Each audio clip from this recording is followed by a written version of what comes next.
on the outside, I'm looking in. I can see through you, see your true colors. 'Cause inside you're ugly like me. Hello everybody, and welcome back to the Poor Man's Chemist. In this video, I am going to be extracting Harmala alkaloids from 3 different plant sources, which I have over here, and then I am going to test the extracts that I obtain using thin layer chromatography, which is something that people have been asking me to demonstrate in a video for fucking years now. I can just never really think of anything good to do that would be, sufficiently cool. However, since everybody loves Harmala alkaloids, wink, wink, nudge, nudge, I figured this will be a cool one to actually give it a try on. Plus, I was able to find RF values for a lot of the Harmala alkaloids that act as monoamine oxidase inhibitors. So that means, and 2 different mobile phases, which means that there will be, ways that you can test the extract to make sure that it has the constituents that you think that it has. Anyway, so we have here our passion flowers that I got from my garden. This shit grows like crazy around here. Passion flowers are native to this part of the world. If you have them in your garden and you don't trim them a lot, they will absolutely take over and choke out everything. So these are just trimmings. This isn't nearly all of them. This is like the trimmings from like one day. Like I said, this shit grows like crazy. It doesn't have a high content of Harmala alkaloids in it, but it's one that constantly comes up in conversation on the internet, so I figure we'll give it a try. Among the Harmala alkaloids that have been identified in passion flowers, we have harmal, harmine, harmane, harmaline, and harmalol.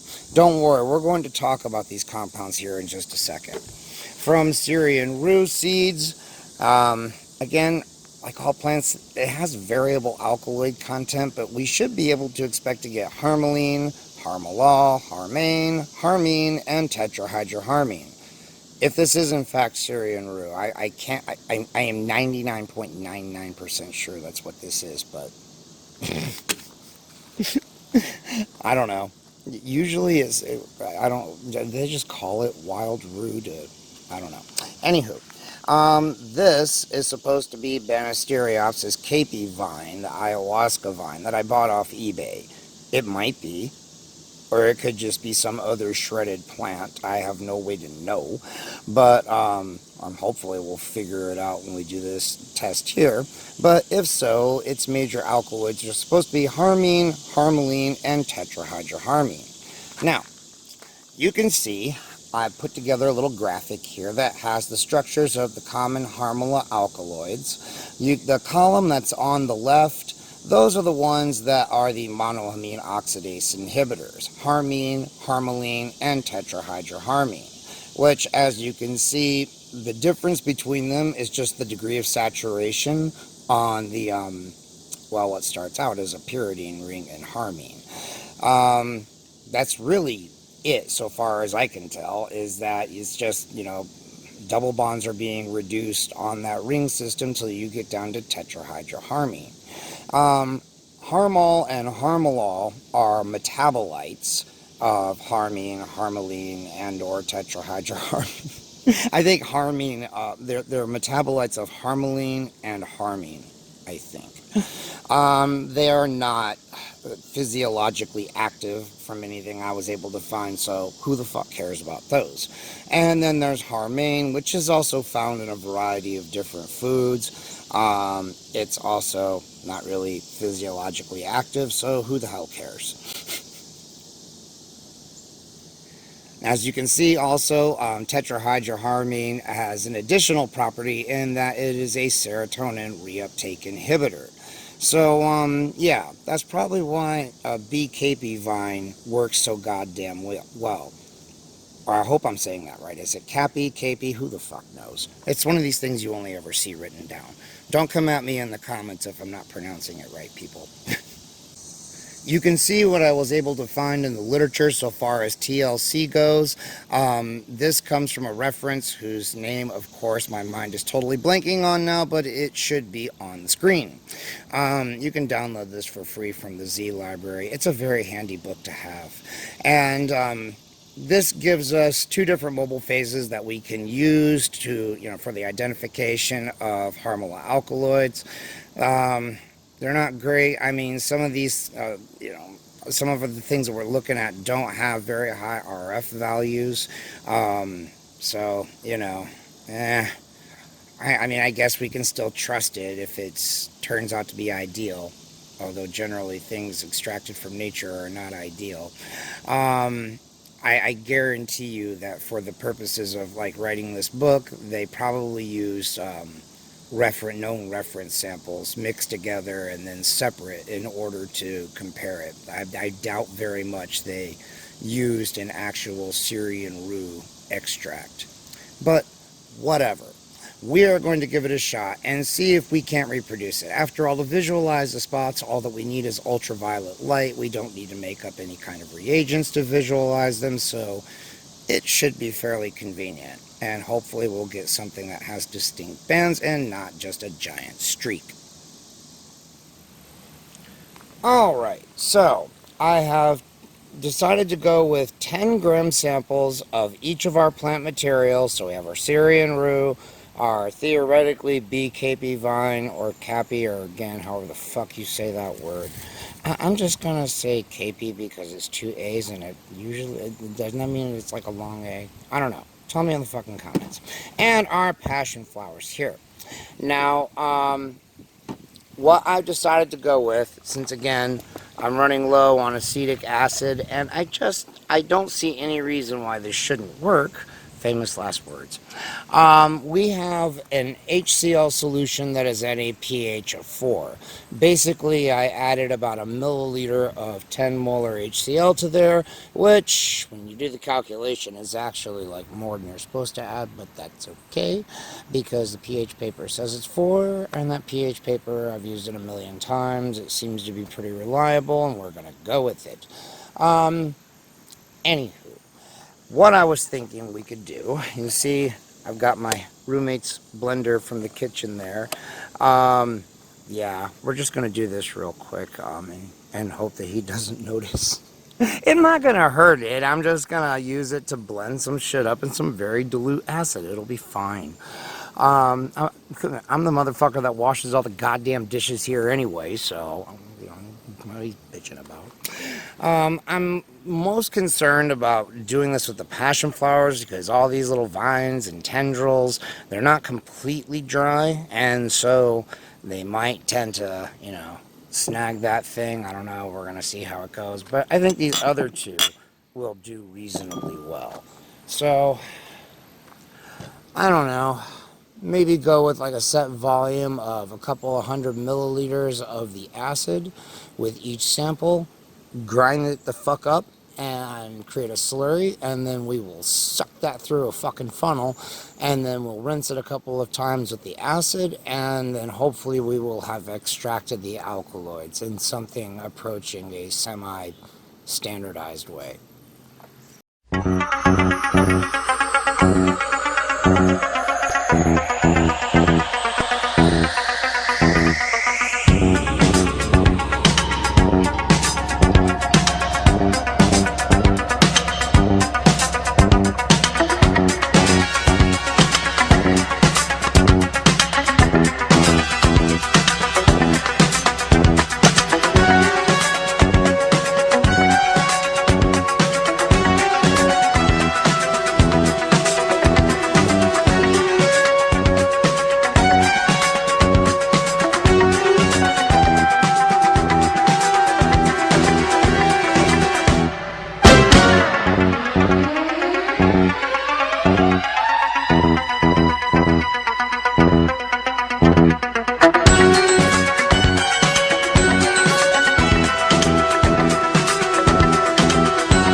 Okay, so we have our 3 suspensions here. Can't really call them solutions because they are not transparent.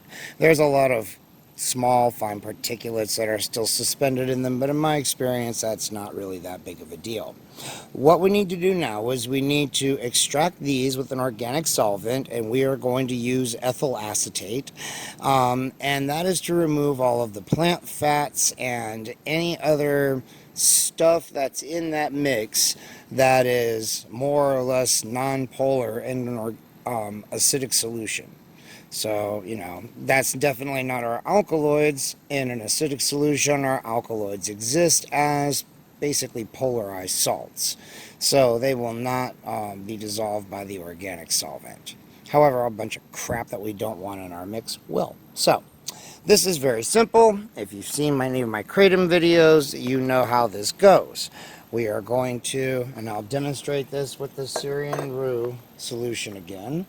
We are going to pour this into the separatory funnel. There we go. All right, can you guys see all of this? I hope yes, maybe. Awesome. Okay. Now, we are going to pour some ethyl acetate in there. This thing is very full.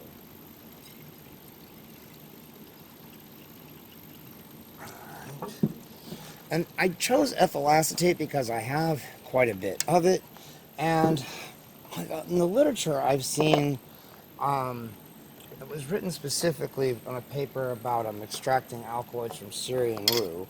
They used ethyl acetate as one of the solvents to do this, so I'm hoping it will be reasonably successful. See, we just want to gently swirl and make sure you open up the is this showing up? Open up the stopcock so you equalize the pressure. It's an organic solvent. See, turn it, invert it, open the stopcock, let it swirl. We're hoping that that's on fucking camera. There we go. Yay. Nice, gentle swirl. We're not shaking it up because we don't want to create some fucked up emulsion. All right. There. And I'm just going to do that a couple times. Let that settle out. Ideally, we should do this a few times, like 2 or 3 times, if we really want to remove all of the extra crud from out of this. Man. Yeah. Now that you guys have the basic idea, I am going to go ahead and do that, because if I film this video is going to be 2 hours long. So I will come back once everything has been defatted, and we will move on to the next step. Alright people, so here are our defatted solutions, and this is the Syrian roux, this is the caapi vine, and this is the passion flower.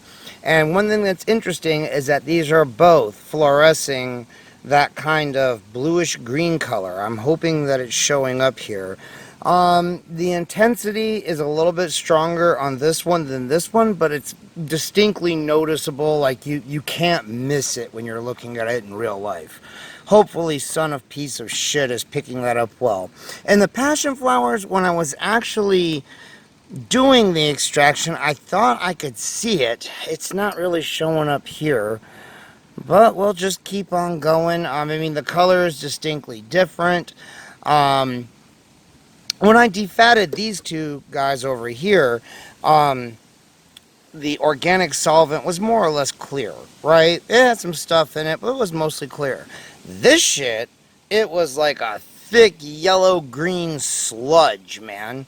So, yeah, I guess, the stuff that you just pick when you just, pick passion flower vines and dry them and fucking do this, man, coming out of something like that, you're gonna have a fuck ton more plant fats than you're gonna have some coming out of something like this. That already, to me, I mean, I'm seeing strong intensity here. It's easier to work with. I'm really starting to lean towards these being the best way to go. Especially this, because, Syrian roux is just so easily and readily available. This, I'm thinking, is going to be not worth the trouble. But in the progress, science must march on, and I will check it anyway. So, the next step is to make it alkaline and then extract it into ethyl acetate. So, I will do that with one of these guys, and just like before, come back after the other two are done. So, here we go. Okay, here we go.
Okay, people, so it has been several days since the last clip, and as you can see, I have made considerable progress. So, what we have here are our 3 ethyl acetate extracts of the different plants. Our Syrian rue, the caapi vine, which is what I'm just going to call it now, and the passion flower. What I did was I dried all of these with magnesium sulfate after extracting the alkaline plant extract with ethyl acetate. I then distilled each one down till the volume was a hell of a lot more manageable. Ethyl acetate distills at a temperature of 70 something C. It's on the screen right now. So, I mean, the alkaloids aren't going to get too terribly hot, just so long as you don't let it get dry, or, completely approach dryness, and you keep the setting on the hot plate low. You should be able to keep it, reasonably intact. I checked each one of these using ultraviolet light, and the Syrian root and the passion flower are definitely fluorescent, so we know we've got Harmala alkaloids in there, baby. The banisteriopsis caapi, I'm not sure. That thing did not really fluoresce, really at all, which is funny because the original extract of it, the acid extract of it, was fluorescent. And I'm not really sure what happened there. I don't know, as I evaporated it down, maybe it got concentrated, maybe it'll work, maybe I did something wrong with that particular sample, maybe I'm worried about nothing. I don't know. But anyway, so now we've got to evaporate the last little bit that remains in all of these bad boys using the Redneck Rotovap. And I am just going to use the aspirator to reduce the pressure over this, and with stirring, evaporate it down in warm water, exactly like I did in the fucking kratom videos, like 2 different times. This step is pretty damn standard. Of course, you want to be very careful with the pressure, because if you aren't, it will suddenly start boiling all over the place like a motherfucker and get sucked up into the hose, and then like weeks of work are lost, and then you sit there and scream in anguish and curse the chem gods that are making you go through your dark night of the soul. Anywho. After we have I don't need to evaporate this to dryness. I actually don't want to. I just want to concentrate it some more so that then we can do the thin layer chromatography on this shit. Now, according to the literature, there are 2 different mobile phases we can use for this. One calls for 10% ammonia, which I don't have and would have to make, and that's kind of an all fucking day project. The other one calls for diethylamine. I had some Chinese diethylamine. In fact, one of my earliest videos is me freebasing that shit and distilling out the diethylamine. Anyway, the hydrochloride had been sitting in a bottle for fucking years and had suddenly started turning pink and getting all fucked up looking. It didn't even smell like diethylamine. It had this weird kind of chemical-y odor that gave me a headache.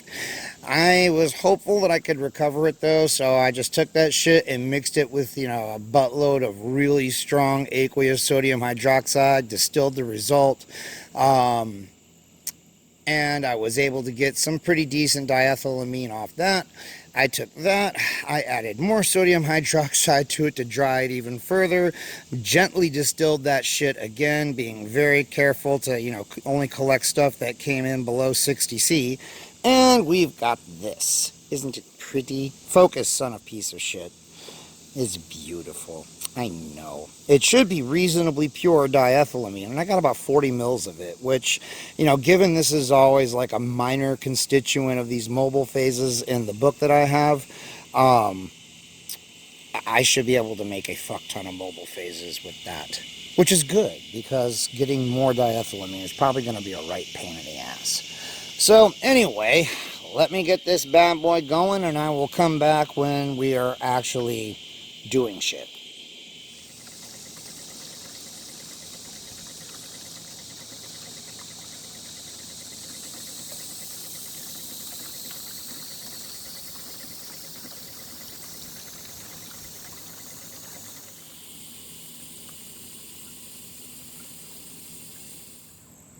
Okay, people, here we go. So, we have our 3 extracts that are ready for testing by thin layer chromatography.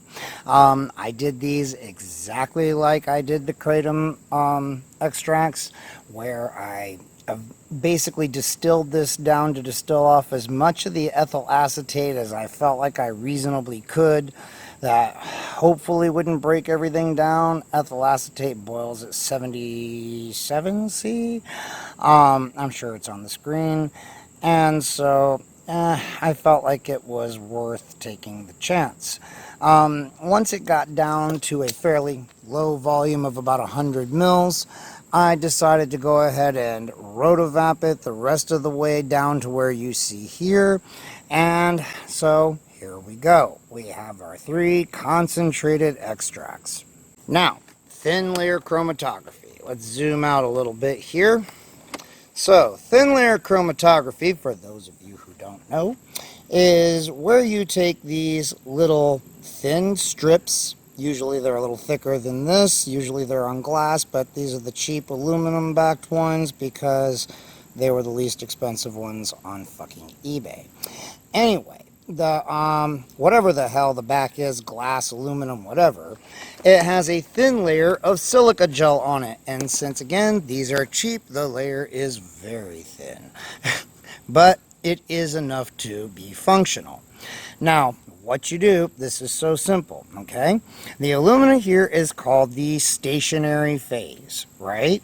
It is the solid that the liquid, called the mobile phase, will work its way up through. I think you might already be able to tell, we spot our extracts here at the bottom. Okay, and notice this is a little ways up from the bottom of this thing because we've got to set this thing down in a little bit of the solvent so it can very slowly wick up this plate. Now, as it wicks up the plate, it will pick up our sample and it will start to separate compounds out.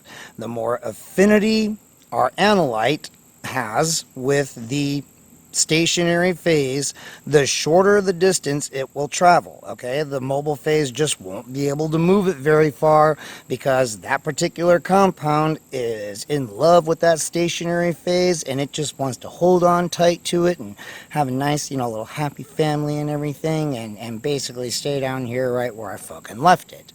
Some, as you can see here where I've penciled these in, travel a little further way up, some go almost all the way up, and then this is the solvent front. This is as far as the solvent made it up the plate. Now, how can we tell where the different spots are? Well, you can see there a photograph that I took of this plate under ultraviolet light, and you can see now where those little penciled circles came from. Those are where all of our different alkaloids, they should be Harmala alkaloids or related compounds, since they're fluorescing like a motherfucker. You can see where they all are. Now, how can we tell what's what? Well, what we can do is we can take the ratio of the distance a spot travels up here versus the total distance that the solvent moved across the plate. This is called the RF value, and it will always be a number between basically 0, which means it doesn't move at all, and 1, which means it fucking did not hang onto the stationary phase at all, and the mobile phase just carried it all the way along up to the very tippy top. You can see here some of these is about halfway. Actually, it's about 40-ish% of the way here, so this would have an RF value of well, it came from the bottom here. I think it was in the high 0.3s, and then it was in the mid 0.4s by the time it got up to the top, which is convenient because I believe, oh god, which analytes was it? A couple of our MAO inhibiting Harmala alkaloids, I believe, were here at this spot. Okay, these correspond roughly to harmine and harmaline. In other words, the good stuff. There's something else in here, probably mixed with it, that is unidentifiable.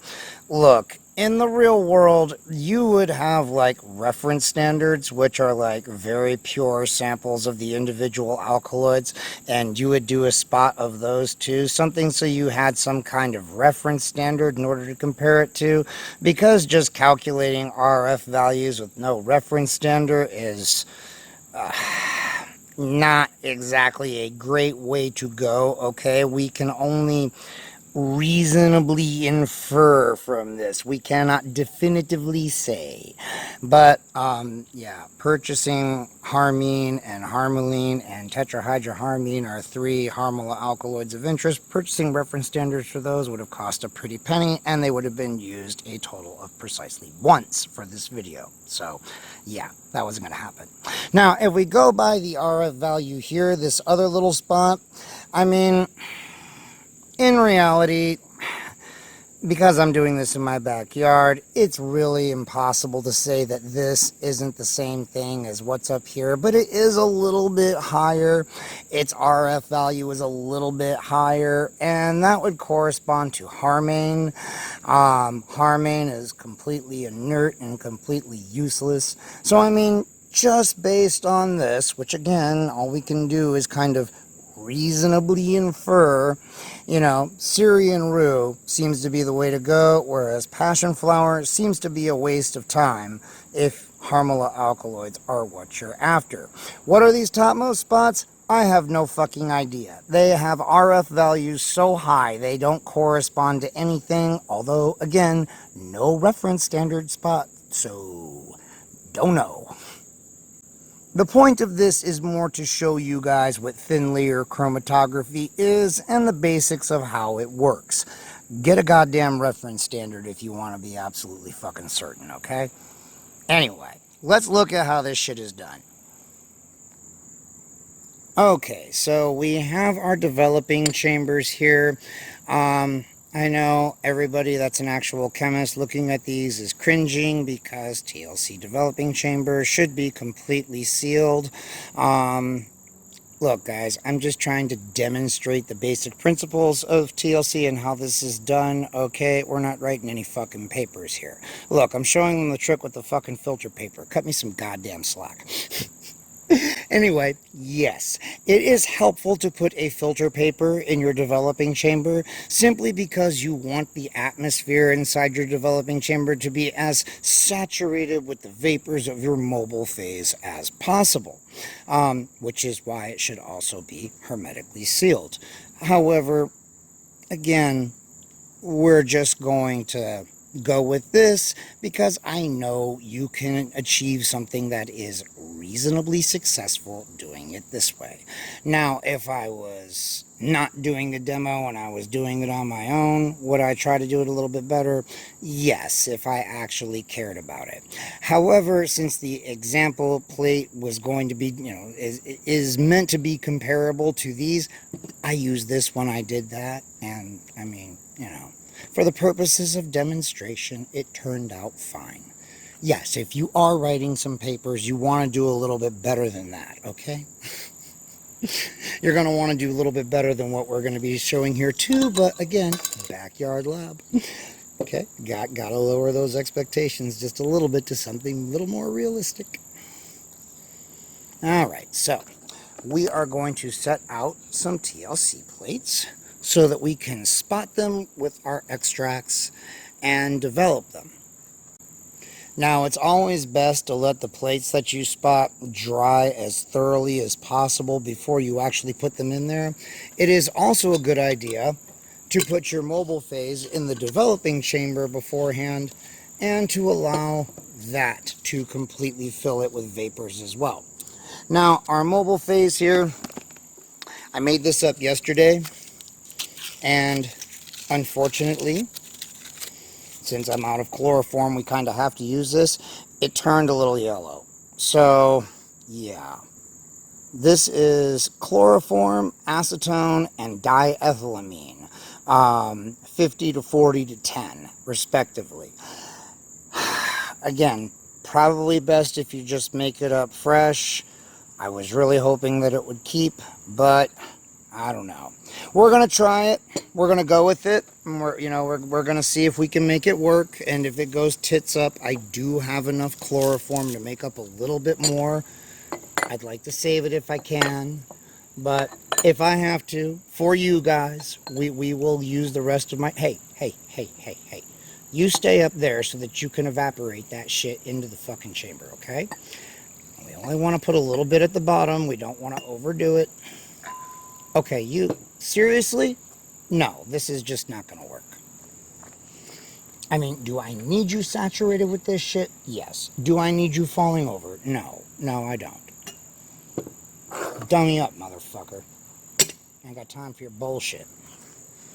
Yes, it helps if you swear at the laughs. Although, that gives me a good idea, Rather than letting this wick, we'll just kind of stick it down in there and make sure it gets nice and wet with this shit. Yeah, okay. Happy accident. We'll go with it. Seems to be working. Alright. Now, spotting our stuff onto our plates. Here we go. We are going to use some capillary tubes, which you saw these when we did the melting point analysis. Normally, you would take like a little pencil or put something across the bottom here so that you can try to get spots that are at a uniform height and you want it to kind of be a straight line. We're going to just kind of wing it like this. Now remember, we do want to give it some room here. Okay, something like that. Yeah, that looks good. My only concern with using, and I know some people do this, they will use very light pencil mark across the bottom of plates.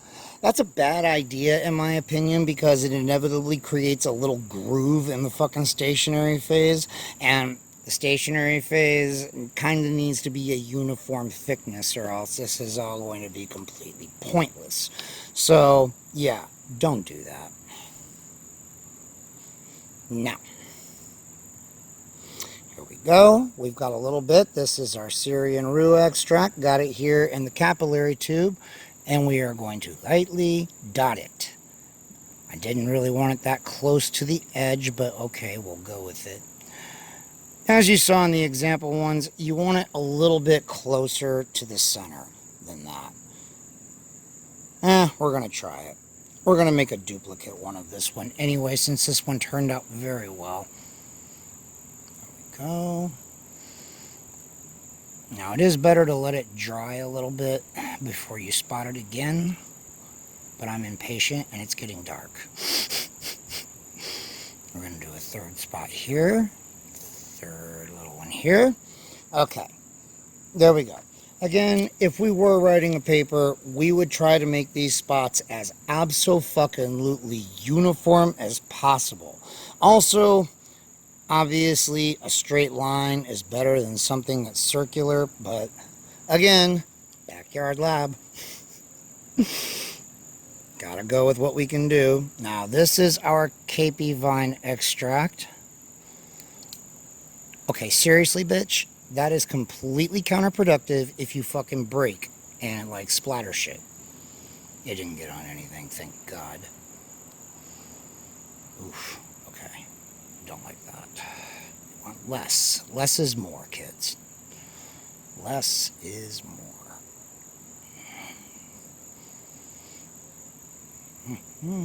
Come on, you fucker. Don't you fuck up on me. Because I own your ass, and I will set your ass on fire. Okay. That's right. Let's see. Let's do another Syrian rue versus passion flower. Why not? It works so well in the demo. We'll try to replicate that.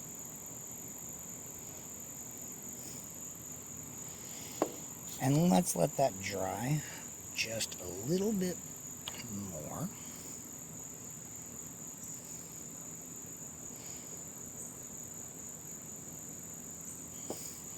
See, I'm trying to make smaller spots here. Smaller spots are better.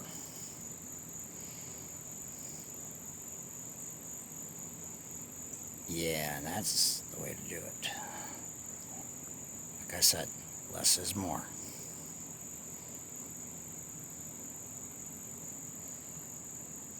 Our redneck makeshift developing chambers are saturated with, well, I mean, normally I would actually let them sit here for a good 15-20 minutes.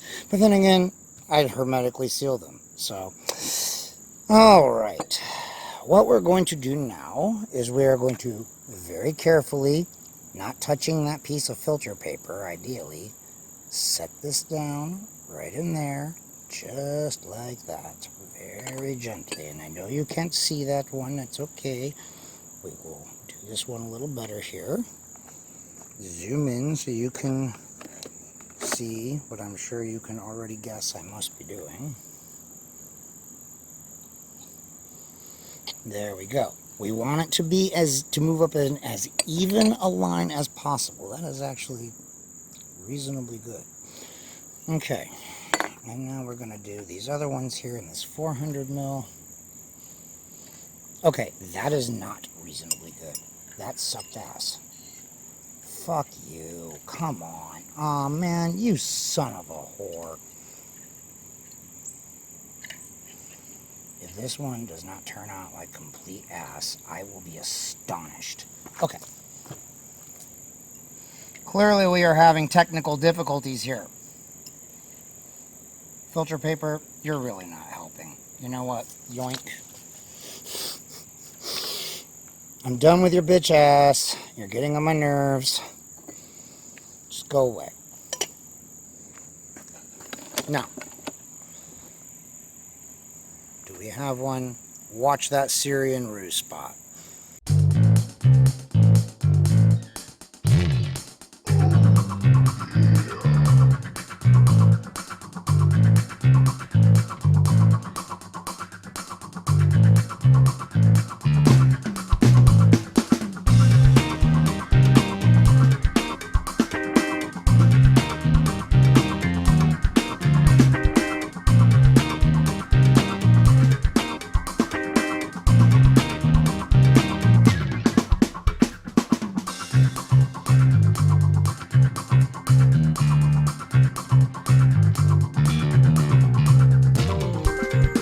Alright, the one plate you couldn't see, I hope you can see how far up the solvent has gone. Let's zoom out here so you can actually see this shit. See that? We don't want the solvent front getting all the way to the top, okay? We want to stop it when it's a little bit of ways from there. So there we go. Now, what we need to do with this plate and with the three others when they're ready is just set these out and let them dry. And it's going to take these things a minute to dry.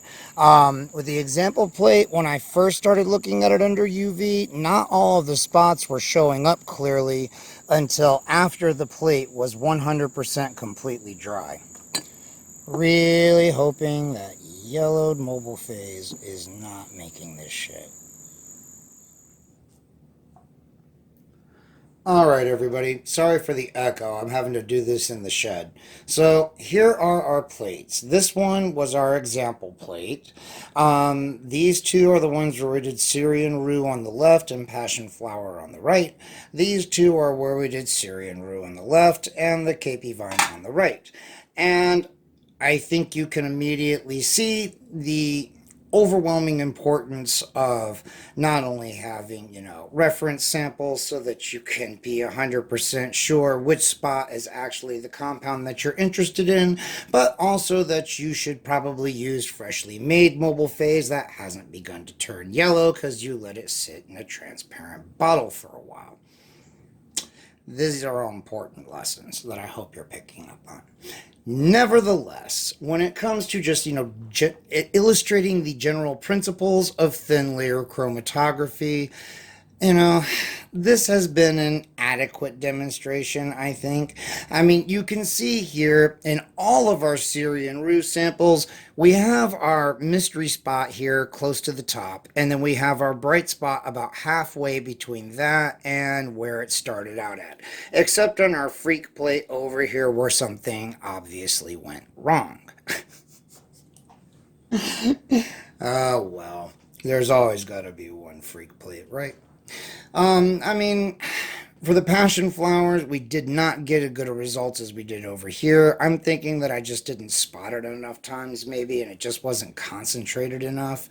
On the caapi vine, now that one is interesting because the acidified aqueous extract clearly looked like it was kind of fluorescent like the Syrian rue aqueous acidified extract was. Yet here, we're not getting anything like that. We do have this spot at the top that is the same, and it is fluorescing under ultraviolet, and I mean, the Harmala alkaloids are well known for their ability to fluoresce under ultraviolet, other than their relation to ayahuasca, which is what I'm using to make this video sexy. I also chose them because they're so very easy to visualize. I don't know. It could have been something in the sample preparation. We did get this same spot here at the top, and I find that really interesting. I really do. I would, I would give a fair amount just to have a reference sample, of like at least harmine or harmaline, and so that I could just see where the fuck it's actually supposed to be on this goddamn plate. Oh, well. Like I said, this is the best I think we can expect. Another interesting thing is that these things are very, fluorescing a very different color. That's interesting. Don't really know what that means, but there you have it. Does that mean they're a different compound? No, it could mean they're at different concentrations. It doesn't necessarily equate to those are different compounds. In fact, because they eluted up to about the same distance, I'm thinking they're probably the same thing. I'm really wondering if my earlier assessment as to what this bright spot in the middle actually was wrong. Because if everything was shifted up from where it should be, it would make a lot more sense. It really would. But whatever, I don't know what it is. So I'm just going to have to end the video with just saying that. But it was a good effort, I think. There's a fuck ton of material that has been written about thin layer chromatography, so it's not like, doing research on your own is going to be difficult. I mean, reading stuff on thin layer chromatography, guys, is not rocket science. It's, I think to me, it seems like one of the more straightforward and easier parts of chemistry to study.